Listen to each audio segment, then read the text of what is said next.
দিল্লি বিধানসভা নির্বাচনে ভারতীয় জনতা পার্টির জয়লাভকে কেন্দ্র করে যুবরাজনগর বিধানসভার অন্তর্গত রাধাপুর এলাকায় ভারতীয় জনতা পার্টির যুবরাজনগর মণ্ডলের কার্যকর্তাগণ ও নেতৃত্বগণ আনন্দ উল্লাসে মেতে উঠল।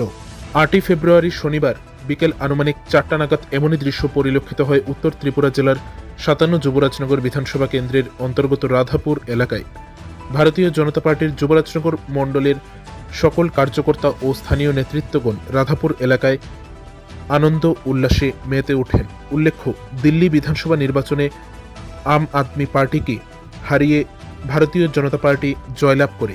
একে কেন্দ্র করেই আনন্দ উল্লাসে মেতে ওঠে যুবরাজনগর মণ্ডলের ভারতীয় জনতা পার্টির কার্যকর্তাগণ ও নেতৃত্বগণ।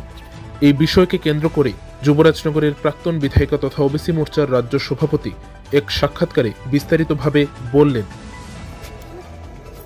সবাইকে নমস্কার। আজকে অত্যন্ত খুশির দিন। আমরা দেখতে পেলাম 10 বছর আম আদমি পার্টির সরকার আমাদের দিল্লিতে চলেছিল, কিন্তু এইবার দিল্লির সাধারণ জনতা থেকে শুরু করে সবাই মিলে একেবারে কি বলবো উফরে ফেলে দিয়েছেন। এবং আমরা ইলেকশন কমিশনের যে রিপোর্ট আমরা তাতে দেখতে পাচ্ছি যে বিজেপি 48টা সিট এবং অন্যরা 22টি সিট পাচ্ছে। তো আমরা আশা করছি দিল্লির যে জনগণ ওনারা সঠিক সিদ্ধান্ত নিয়েছেন। আমাদের কেজরিওয়ালজি বলেছিলেন যে নরেন্দ্র মোদীজিকে দিল্লিতে সরকার গড়তে হলে আরেকটা জন্ম নিতে হবে, কিন্তু উনাকে একেবারে মিথ্যা করে দিয়ে এইবার দিল্লির মানুষ প্রমাণ করে দিয়েছে যে ভারতবর্ষে দিল্লিতে আমাদের বিজেপির সরকার প্রয়োজন।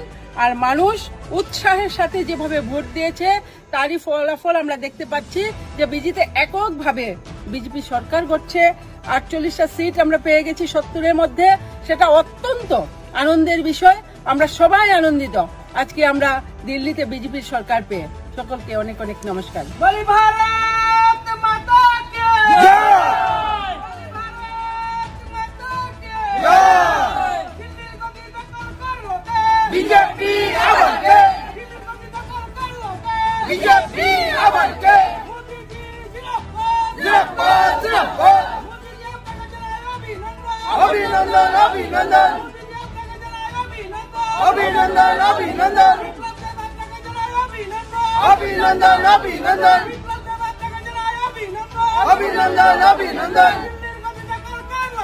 বিজেপি আবার কে, বিজেপি আবার কে, আমাদের বার্তা নাই,